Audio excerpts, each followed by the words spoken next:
17 août 2000, en ce jour d'une perfection absolue, Laird Hamilton, free surfer de grosses vagues légendaires, est en Polynésie à l'occasion d'un shooting. Lorsque s'annonce cette houle monstrueuse pour laquelle il a prolongé son séjour. Une beauté sombre qui deviendra la Millennium Wave.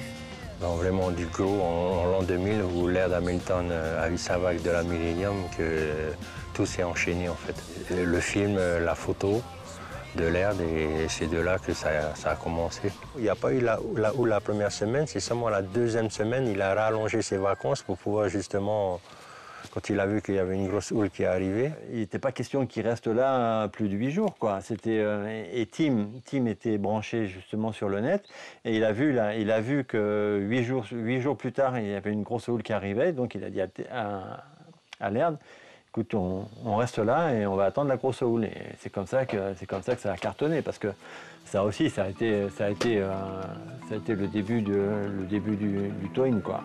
Déjà, c'était une grosse production pour une marque française, Oxbow. Ils m'ont demandé de faire des images un peu différentes de Laird Hamilton, parce qu'ils avaient souvent que des images de lui à PAI, à Jaws, à Maui, sur les grosses vagues à Hawaï. Et donc, ils voulaient varier un peu, avoir quelque chose d'autre. Donc ils m'ont demandé d'organiser un trip ici et j'ai commencé à faire ça. Il fallait acheter un jet ski, j'ai acheté un jet ski, j'ai contacté VTA David Poto pour nous aider à le conduire. Puis on est resté pratiquement 2-3 semaines pour attendre une grosse houle.